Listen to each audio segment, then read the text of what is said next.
$165,650. We took the 2019 permits and we extrapolated out, and we expected the July 1, 2020 population at 67,000 by the time you look at the town limits in the extraterritorial jurisdiction. And then you take that massive amount of permits that we issued last year and kind of, again, put the numbers together, and we believe that our July 2021 population for the town will be over 67,000 people. Again, another 3,000 in the ETJ, so we should be over 70,000 people in our jurisdiction. We do anticipate that come July or come 2030, we'll be at about 85,000, and when 2040 comes around, we'll be over 100,000 people. So that's the kind of the population projections that we have at this point. Hey, Jack, just real quick, I'm sorry, those numbers included ETJ? Correct. So okay. What you see here, I think I have. I see it now. Okay, Yeah. got it. Right, the 67,509 is the town limits, the 3,182 ETJ. So that kind of gives you an idea. Okay, so just kind of where are we in the state? We are still number 16th largest community in the state of North Carolina, just below Chapel Hill, and just above Apex, North Carolina. So we've kind of held steady there. We're very, very close on Chapel Hill. Next thing I want to show you is this. I didn't show you this last year, but this is the percent of population change from April 2010 to July of 2019, and we are in the top 25. We're number 24. Well, why is that significant? Because if you look at these other communities, they're all pretty small. They're all pretty darn tiny, actually. There is one exception, and that is Apex. Apex is the community that's right below us. They are up there in the 62% range. We are at 33.7%, but I will note that their annexation is a huge number they've added to the annexation. So that's kind of, you know, that it might not be all permits, but large annexation area brought a lot of people into the limits. So bottom line is, not that I need to tell you, but just to give you a sense of where are we in relation to other communities in the state of North Carolina. We're number 16, and we are absolutely growing at a very rapid percentage. Okay, so here's your updated map of the transportation improvement projects from DOT as well as the town CIP. This is the most updated version. It has everything kind of pushed back in the years that the state has pushed them back. You will note, if you look at Gilead Road, that is listed as construction date 2031. That's number 13, the green circle kind of in the middle, Gilead Road 2031. I just want to point out that when you see a green dot, that means that is a protected project. That means it's not going to get reprioritized. And normally, when you are within the 5-year build time or 5-year expenditure time for right-of-way or whatever, they're not going to move you around. And that's the protected. Then anybody outside of the 5-year, the 6 and on, they'll move it around. But what's happened is, because Gilead Road was in the protected area initially, and then when they rechanged things around, they moved the construction out to 2031, they still leave it in a protected state, so it's not going to get bumped, okay? So that's what that means, unless there's another financial issue out there. So anyway, so stay tuned. So you have now the most updated version of the roadways. The only thing that I know that got bumped off is over at Poplar Tent. That road was going to be widened, and now it's off the list. So that's you know, kind of in our jurisdiction and out our jurisdiction, but everything else has just kind of got moved back in construction time. And, you know, things can change, so, you know, stay tuned, but this is the most up-to-date information that we have. Okay, so we talked a little bit about the kind of what happened growth-wise, and now we're just talking about kind of the upcoming year. 160D is the state statute change. It consolidated all existing and county enabling land development enabling statutes into one chapter. The changes are technical in nature, kind of procedural. There's not really substantive changes that they made. And they do have something that affects a lot of communities, not necessarily us, but that the state said that if you're going to enforce zoning, you have got to have an updated comprehensive plan by July 1, 2020. And reasonably updated means anywhere in the 5 to 10 year range. So we just adopted ours, so we're in very, very good shape. The timeline, so we are looking at, in March, we are planning to call a public hearing for April, okay? I will just tell you that Emily and Jacob are working very hard to go through all the changes that are necessary, and I just cannot emphasize enough how much minutia there is that they're going through. They provide that information to me. That is our intention. We would look to have the joint public hearing on April the 5th, Planning Board recommendation 27th, and town action May 17th. That's about a month and a half before the July 1 deadline. At the very latest, if something gets pushed back, we could adopt it on June 21st. But that's the timeline that we're looking at. The Ordinances Advisory Board has seen two different, we're taking the chapters up to them, or the articles up to them as we finish. And so they've already seen a couple of sections already, and we'll be taking some more up there in about a week and a half to them. Okay, so this map here, I purposely left it kind of small print, just because these are people that are coming in and talking to us about projects. We want to do that. We want to what can we rezone for this? Could we build this? And so this is just to give you a sense of not what's actually been submitted in application. This is who we're talking to about different developments. And it's a lot. And it's understandable. I mean, if you are a builder and you are having lottery for houses that you build, well, things are going pretty good. So, you know, there's just a lot of people knocking on our doors. And so I mention that just to simply say that, you know, we've adopted the 2040 plan. You've got that here. You know, this is our guiding document. So, you know, as we start to look at these different, you know, those that turn in applications, you know, that you have this 2040 plan to help guide you, and we'll be using that, and we've talked to the developers about these, the recommendations. To be frank, Percentages of commercial versus residential. Huntersville will be a vibrant community rooted in the past, looking towards the future, provide attractive options for its residents to live, work, play, and grow.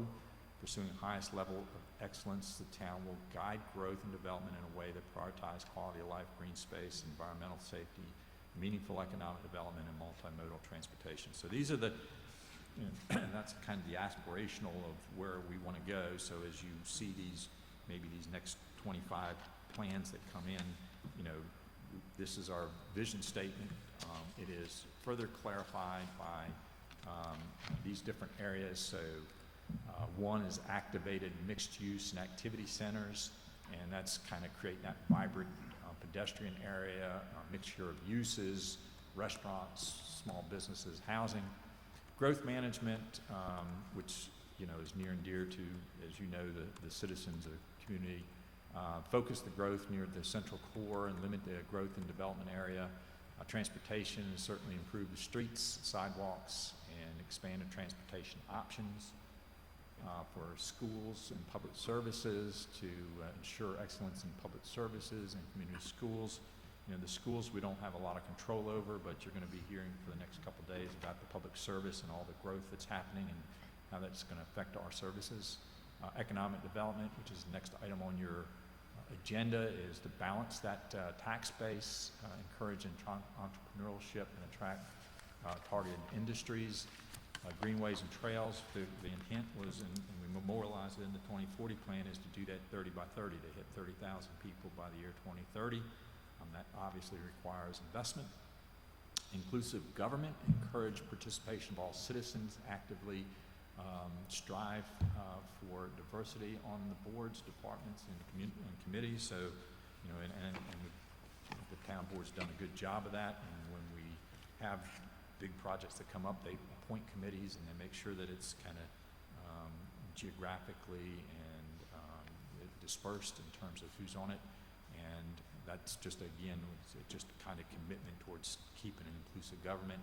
In terms of housing choice, encourage walkable housing options and address the affordability, improve the link between new to housing and adequate transportation facilities. So that's a big issue that's going to be coming up this year. And then environment and open space, I can't read it because it's just too different of a color. But so these are just things that are in the 2040 plan. And then we have some in the next pages, 48, 49. And how do you measure that? Okay, so our activated mixed use and activity centers progress towards the 10 places to eat, 10 retail shops, 10 places open after 6 p.m.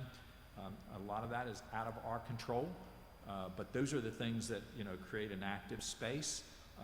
However, the town does have an asset, the Blythe Building, and so, you know, who we sell that to is, you know, this is going into the thought process, right, as to whether or not people are going to add to our community. So we do have some control over that. Attendance and frequency, economic impact of downtown events. You know, prior to the pandemic, Parks and Rec did a remarkable job of programming things in our downtown and Veterans Park in particular. And so once we get back to normal, that's going to pick back up again. And then funding of pedestrian and street improvements outlined in this plan, and we'll talk a little bit more about that. So, you know, that's kind of some of the things we'll do measuring for. Growth management, just looking at the number of housing units that we're building in our lower intensity area, which is residential edge and rural conservation and critical watershed, versus our high intensity area. And I'll show you a map, next slide, which is town core, residential edge, and activated mixed use. So, you know, where are these houses going, again, where that spread is on the permits that we issued. And also just looking at the amount of impervious surfaces in our critical and watershed, critical and protected watershed areas. So these are the things that we'll be looking at. So here is the map.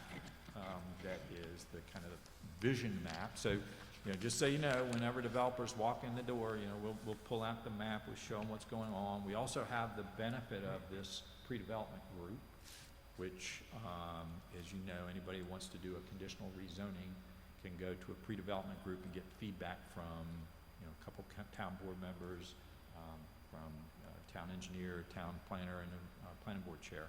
And that's a great way.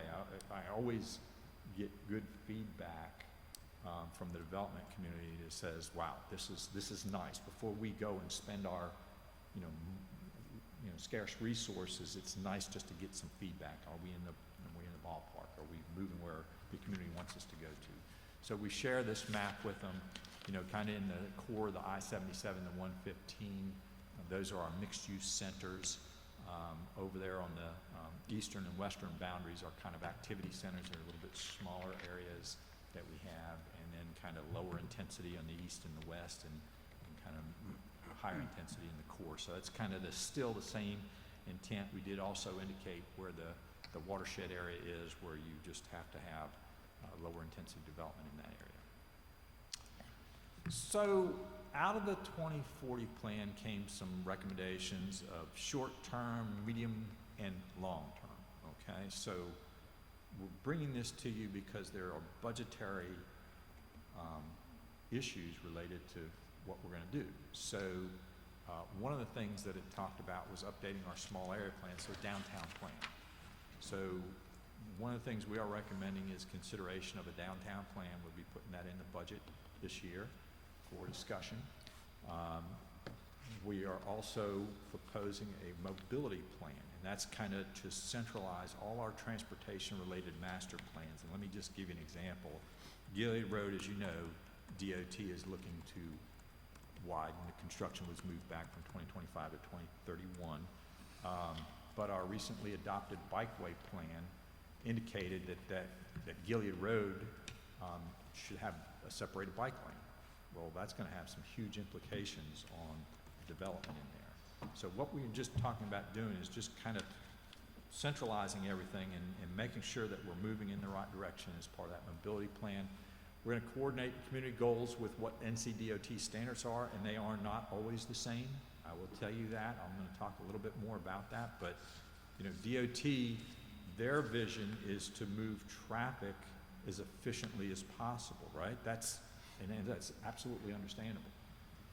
Our vision is to create the great livable space, and sometimes moving traffic might not coincide with creating that great livable space in certain areas. So we have that discussion as part of that plan, and then just pull out the recommendations from the small area plans and just make sure that they're accounted for these small little connection areas. So that's kind of the mobility plan that we're going to be suggesting. That, by the way, that would be eligible for CARPO funds, and so we will put together a budget for you, but understand it would be, you know, an 80-20. We'd be 20%, they would be 80%. So just kind of keep that in mind. The downtown master plan, there's not a grant out there, although we are talking with the Lake Norman EDC. If there's a component about trying to create jobs in the downtown, there's an opportunity for us to partner with EDC on that downtown master plan. So number 3 is just develop priorities and strategies for our small area plan consistency with the 2040 plan. So we've got a bunch of small area plans just kind of matching up how it relates to the 2040 plan. In terms of residential adjustments that were talked about through the 2040 plan, maybe upgrading our design standards for development, looking at our senior housing. Are we doing something that we might be missing the boat on some senior housing options? Attached housing, looking at those standards. Are we, you know, do we need adjustments there? And then subdivision standards for lot size and design flexibility. So these are the things that were, you know, came out of the 2040 plan in terms of, you know, what you need to look at kind of first up. And then NC 73, the master plan, and that's kind of just draw from those related small area plans and reflect the NCDOT design plan. So these are the things that we will be putting in the budget that you will see coming up. We'll have some numbers in there for you. But again, I think we can, with respect to the plans, we can partner with the EDC and then have some CARPO money helping us with that. So now we're kind of focus in on downtown Huntersville, and you know, Main Street is moving along. You'll hear more about that from Stephen when he makes his presentations. I will tell you that Laura is working with a designer on our roundabouts and what are we going to do in those roundabouts. And these are just some conceptual plans that we have. Everything has to run through the town engineers and town manager and DOT before it gets to you. But you know, the details are going to be important. So that's kind of ongoing right now.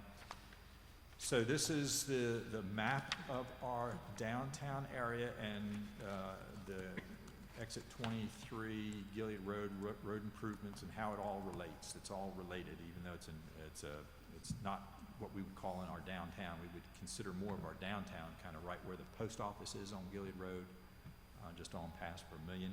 It's kind of the east-west boundaries. But it is certainly going to have influence on what happens in our downtown.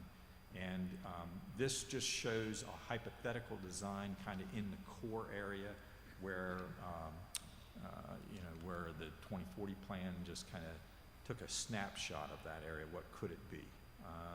This map also does show us the North State Development Project that's approved in here. And so it also picks up the 99 townhomes that were part of Vermillion development.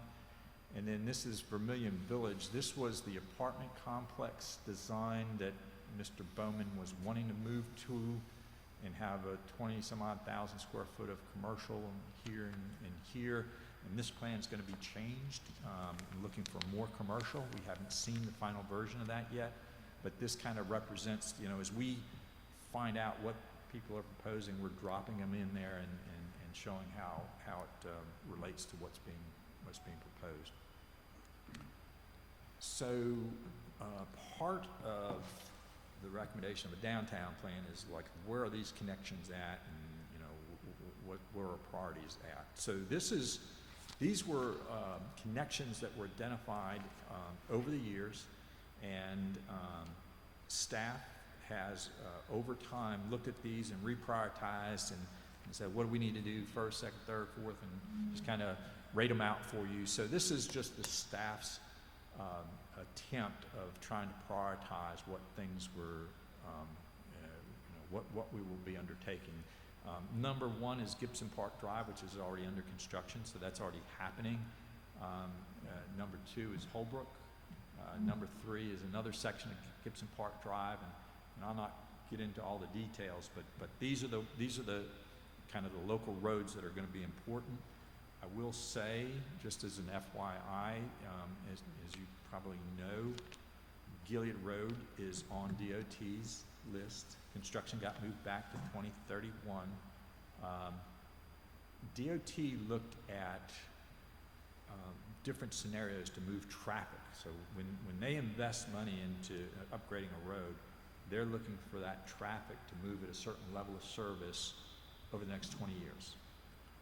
And when they looked at the traffic coming down Gilead Road off exit 23, what they were finding was that, the traffic is getting to the intersection of 115 and Gilead Road, and it's getting jammed up. So we got to figure out what to do. And certainly things to do is just blow out the intersection. You can make that intersection really big, but then that's at cross purposes of us trying to create a good downtown. Another thing they were looking at is, you know, maybe putting kind of like a loop road to bypass that intersection, and it would have gone through the North State property, which would be a limited access roadway. And it'd be great to move traffic, but it wouldn't create the value in the place that we are shooting for. So I'm mentioning all this to say that, you know, this is going to be a tough nut to crack in terms of what we're going to do on transportation. And it's an uncomfortable conversation that we're going to have, but we are going to have to do it. And part of the downtown plan, we recommend getting into that level of detail. I'm just going to give you a real life example of what's happening as we speak. And so, you know, the North State project that came in had to do the traffic impact analysis once their commercial kind of went up. So, you know, we were concerned about there was too little commercial, and so they added more commercial, and then they had to do the TIA. That TIA for the town, the TIA determined over by Cashin's on 115 heading south that they needed a turn lane off of Cashin's so cars could turn right and get out of the flow of traffic that are just going south on 115. Well, that would have a huge impact, obviously, on Cashin's. We'd probably be buying a gas station if we were to do that. So that was a town TIA requirement, and so what we decided was, and what the town board ultimately decided was, the developer put the money up for that improvement, is going to guarantee that improvement, but not put it in at this time. On the other hand, DOT, see that little red arrow? DOT said, when you build this project, we want you to put I'm going to call it a deceleration lane, a right turn lane, so that people that are wanting to go to either this new development or even to the town center, they can just get out of the travel lane, and that way cars can keep moving through. Well, that was at crosspaths of our intention of having a nice wide sidewalk where people could spill out and have dinner and enjoy, and goodness gracious, through this pandemic, we know how important the sidewalk and outdoor activities are. And so Anthony had to ask DOT on multiple occasions, Stephen Trott and Anthony, could you please not require this? Let us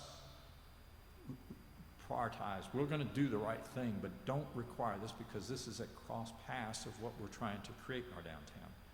And so DOT did agree to that. So this is no longer a requirement. And I will tell you, it's a big deal. Developers of North State were trying to get plans in, and you know, DOT's telling us to do this, and we really don't want to do it, and it's not really what the town want to do. And that's just one project. every single project that comes in, we're likely to have these issues until we resolve how we're going to deal with this traffic. And so it is just essential that we try to avoid these ad hoc decisions that are being made. And again, I'm DOT, it's understandable that it's their facility, but it is moving traffic at a level of service 20 years from now is going to, at peak hours, is probably not going to create the place that we want to achieve. So what is this downtown plan going to do?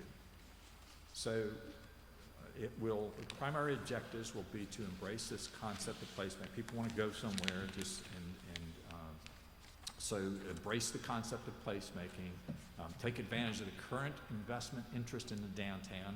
You know, again, I was mentioning how, you know, the real estate is kind of hypersensitive with residential right now. We're going to capture some of that in the downtown, but take advantage of that investment that's in the downtown, and hopefully it'll be some commercial as well as employment. Initiate the community dialogue without focusing on an individual project, so kind of setting aside and let's just, what do we want our downtown, what do you want your downtown to be?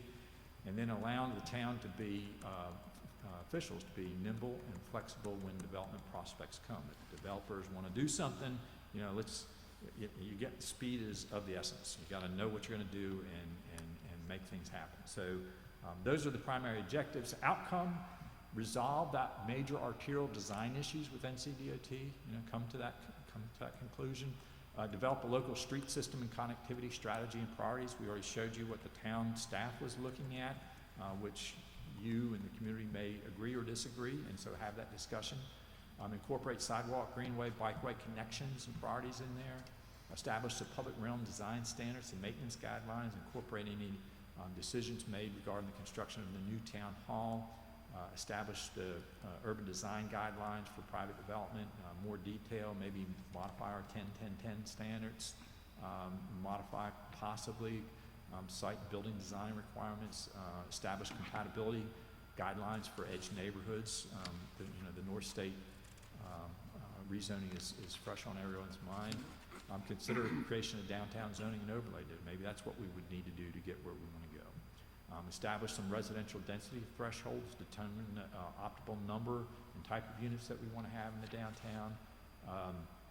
Establish some residential guidelines, design guidelines, and address public transit availability pre and post. Now, we're talking about buses at this point in time, right? So paying attention to that. And then set parameters for the public and private partnership.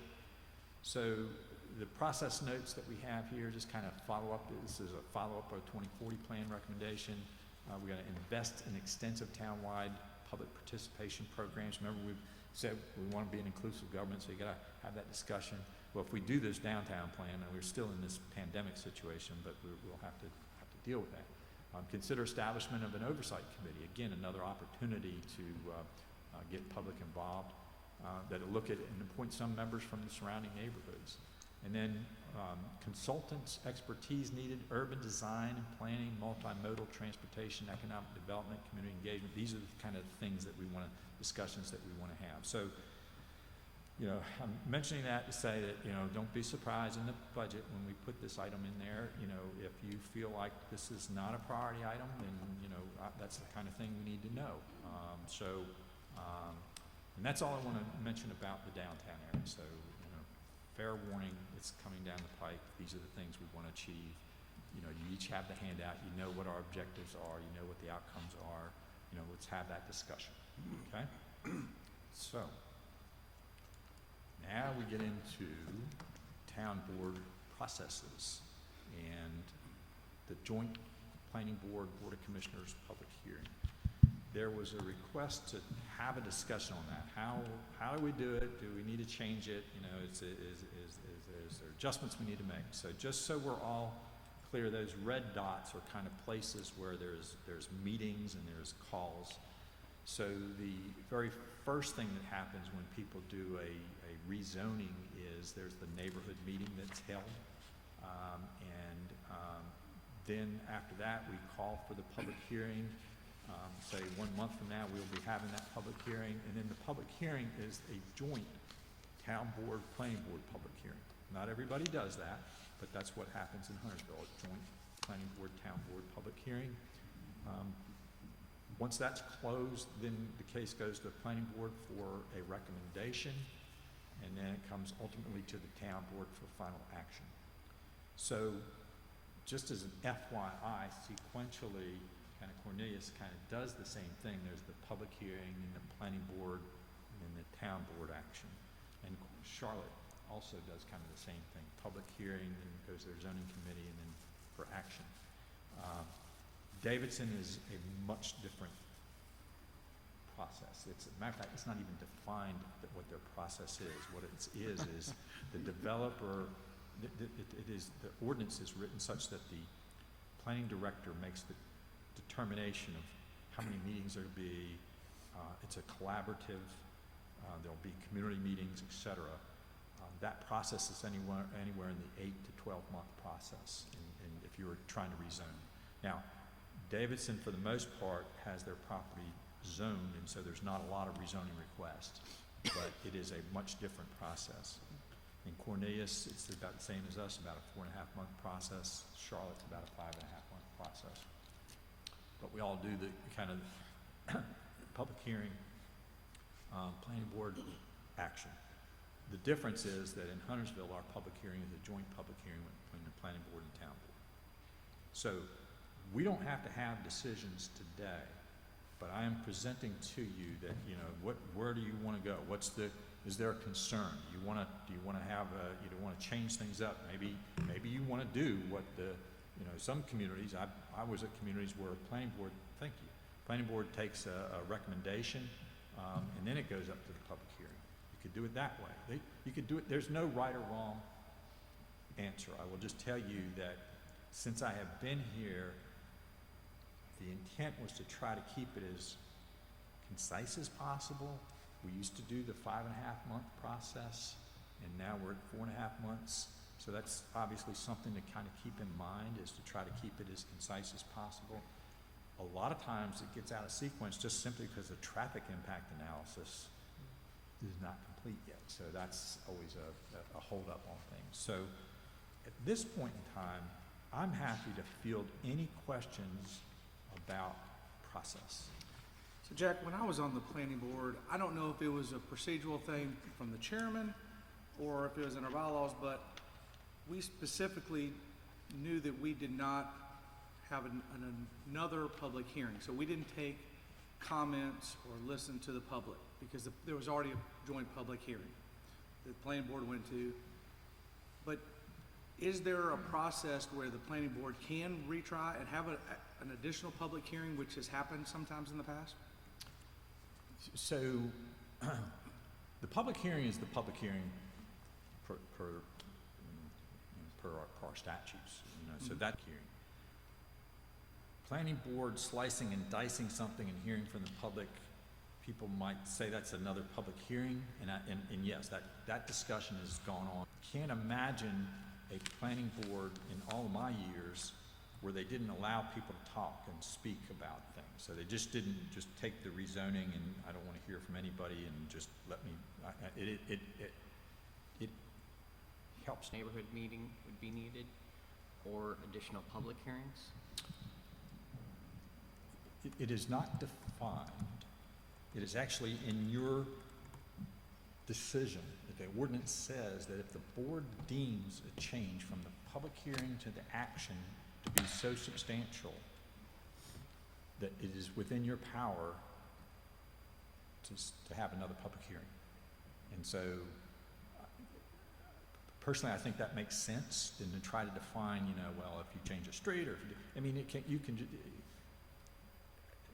you get elected to make the choices, and I think that, this board and other boards I've worked with, if somebody sees the public hearing was this and now we're presented with that because it's evolved over time, I personally would trust your judgment to say, you know what, it needs to go back through this process. And we've seen that kind of just recently, and I just feel like it works, you you can't define it by an ordinance, I will say that. Thanks. Well, go ahead. Ms. I guess this is the time to ask it. Are we one of the towns that's being potentially impacted with the being able to advertise online instead of just print at the NCGA? Are you familiar with that? Boy, I'm glad Emily's here. Emily, are you familiar with what? I'm familiar with it, but I haven't necessarily looked in specifically to Huntersville. That's something that we can look into and get back to you. Okay, because it said something yesterday in the news about 20 municipalities and counties, and I figured since we're in the top 20, we might be one of them.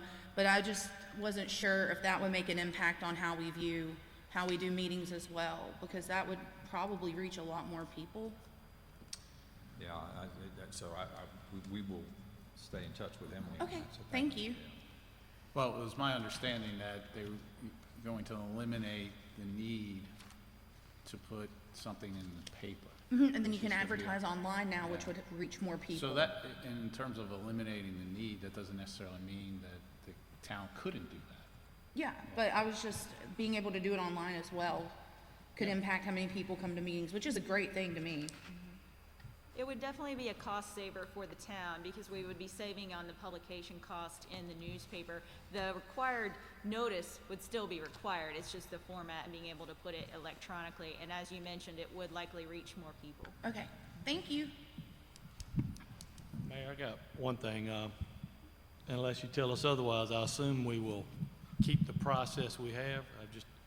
So if there's a straw poll that says keep it as is, or you want to change it, we're going to keep it as is unless you tell me otherwise. So I like to check things off the list. Yeah, so somebody put this on, I assume, so I don't know who put this on, or was it just for general discussion? It was a bring back option, Okay. bring back more information option from the Okay. FY21 goals.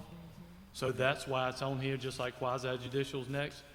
We just want some clarity or some You're not gonna feedback. sing, are you? I'd like, you may leave if I do. So no, I just give us some direction and we'll do whatever you tell us to do. I recommend we keep the process as is. I'd agree with that. So enough head shakes there. so. And I'm fine with that as well, but I Although do want us to encourage the planning board to participate in our joint public hearings. Really want to make sure that that's happening. Can that we could make go- that part of the application process and their just rules of descriptions going forward? Like, Yeah, we'd make a bylaws change first. Okay. And then some kind of grandfathering in or phasing in. So that would be under also the training for the planning board, which is a topic later on. so. Is a joint public hearing a requirement, or is it just something we've labeled as just gonna be joint? Because like you said, I think planning board can continue doing, we can keep this process the same. I think it's I think it's frustrating for me that it's a joint public hearing, but then they're trying it again. If we just remove the word joint, and it's just a town board public hearing, and the planning board can do what they want to, they have the discretion to listen to the public. That's fine with me. So I just wanted to step in, under 160D 604, the town cannot hold its required public hearing prior to receiving a recommendation from the planning board.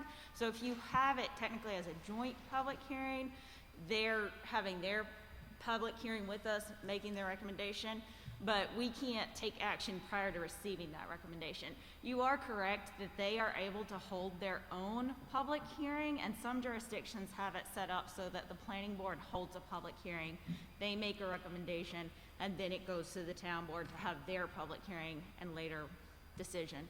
So that is something I just wanted to clarify. You are right in that some jurisdictions, they have a separate public hearing at the planning board level. They make a recommendation and send it to the Board of Commissioners or Town Council, such as it may be after that. But technically, we cannot take action at the town board level and have our public hearing until we've received that recommendation per the statute. So the way it's set up now is having kind of a joint, you're satisfying that requirement of not taking action or having your hearing prior to them making their recommendation. But we would need to either leave it as joint, or they need to have their own separate Before, public hearing if that's what you want to do. So this is more of an efficiency thing? I believe that having that's a where joint- Jack is going as having a joint one, but you are correct, Commissioner Bells, that if they're not participating, they may not have the full information. I do find that option interesting. If they have their, I mean, if they're not going, if we're not gonna say it's mandatory that they participate in the joint public hearing, then it might be interesting for them to have their own and they go through that process, make the recommendation, and then we do our public hearing. I think that gives us a little bit more information, frankly, as And we it- make our decisions. It doesn't cut out any opportunity for the public to comment because they are able to comment at the public hearing for the planning board and then obviously at the public hearing for the town board as well. It almost gives us more opportunities to hear from residents, I would imagine. The only thing that you have to keep in mind is there are requirements for notice for public hearings. So that's something else to keep in mind is if you're gonna hold a joint one, you do cut out the separate notice requirements. True. Now, if we were to be able to use the electronic notice, of course, you're not gonna have the additional cost. But you do have that efficiency there for notice requirements if you hold the joint public hearing. And really, the public has 3 shots at it at this Yeah. point, so Yeah. I think if we can solve the planning board participation issue, we'll probably be okay. I think the general consensus is we don't need to change what we're doing. We just need to engage our planning board in our public hearing process, although they will hear from the public during their meetings as well. Okay? Yes. Thank you. Let's get to something really fun. Okay. He's smiling. I just want you to know that I'm supposed to be done when?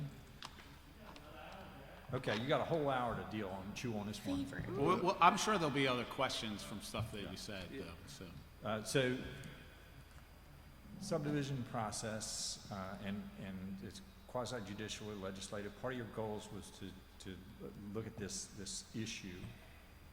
Just as an FYI, we do send special use permits, SUP. They go to the planning board, and then they come to the town board. You don't have to necessarily be the hearer of that. You could forward that to, just say, give it to Board of Adjustment or give it to the planning board. You don't have to hear that. There are so few of them. I don't know if it's gonna make a whole lot of difference. And it's obviously the subdivisions that create the issues. But I did put that up there, is that we do send special use permits, and you may recall the driving range, or there was a landfill also. There's not a lot of them, but we do have a few, maybe one a year, one every couple of years, that you don't have to be the decision maker. But the way it is today, it goes to the planning board for a special use permit first, and then the town board for action. Okay, so that's the process. It's more of the subdivisions, I think, that's the concern. And so I just like to keep it simple. A year and a half or so ago, Angie presented very detailed, this is legislative, this is quasi-judicial, we've got the slides, we can talk about that stuff, but it really comes down to, it's quasi-judicial when there's some discretion that you have in your standards, that you can kind of negotiate and move the plan around. When you have an ordinance, and our ordinance has those kind of subjective standards, if you will, subdivision ordinance, it needs to be in a quasi-judicial process. On the other hand, if you have just black and white, you need to save this percent of trees, you need to have your lots this size, your streets need to be this size. If it's just very objective standards, then it does not have to go through quasi-judicial process, it can be legislative. Now, the downside of that is, if they check the boxes, then there's nothing you can do. If you have to issue the permit. So the quasi-judicial process provides more flexibility and negotiation, if you will, with the town and the developer on a process. But the downside is, as you are well aware, it is regimented. You are not supposed to be talking to the developer, you're not supposed to be talking to the staff, you're not supposed to be talking to the neighbors. It is a quasi-judicial process that can be uncomfortable where there's controversy. Yes? So let's take two recent examples. We've got the North State example, which was not quasi-judicial, and then we had the Cook property, which was quasi-judicial. That, as far as I know, was a by right project. Where was our discretion in that? So your discretion was, like, where are the streets connected to adjoining neighbors? We could have had, you know what, this is not beneficial. We have an ordinance section in the subdivision ordinance that says when you do a development, it needs to be beneficial to those around it. It needs to not create issues. So it gives you a chance, if there were things identified, it gives you a chance to say, okay, this criteria here about, not adversely impacting the neighbors, we think it is. And so you need to try to rework that. That would be an example. That didn't actually happen. I'm just giving you an Right. example of how that would work. If it didn't have that, it is, as long as they meet their block length and street requirements, then they just connect up wherever they connect up, and if they meet the standard, you can't ask a developer to start moving stuff around. Does that answer your question? Sort of. Not really, but thank you. Yeah. Well, Everybody else here, I'm sure, understands, but me. Well, it's like the Brighton situation, so they're just simply changing the streets around and reducing some houses, and we got to go through this whole thing, I did, and swear people in and all that kind of stuff, and it seemed like that's almost an administrative change versus having to come to the board, go through a judiciary change, Yeah, so the reason why Brighton came back to you is because the subdivision ordinance describes a major change and a minor change. And we approve a lot of minor changes on plans that you will never see. Just kind of shift a road a little this way, maybe lose a lot here, there. But when they start doing major shifts of roads and changing, the ordinance defines a major change as major shifts of roads. So they deleted road connection, they just, and so, Mayor, to answer, to kind of respond to that, if our ordinance was written, the subdivision ordinance was that minor changes could be major shifts in streets as long as it doesn't affect some neighbors, what the expectations are, then maybe we could write it that way where that would be an administrative. But the reason why that went through the town board, planning board process is it was a major change as defined in our ordinance, and we can tweak that if that is an example of, look, if they're reducing lots, if they're increasing open space, if they are changing roadways, but it's not affecting any of the adjoining neighbors, that could be a staff administrative change, then we can just change that. I'd be all for something like that. Just, If I could, I'll jump back to the SUP. Is that something, because it is a checklist, 9, 10 items. They meet everything on there, it's automatically approved. Can staff do that? No, you don't do, special use permits is not necessarily a checklist type of thing. A special use permit is, you gotta have the sworn testimony, there is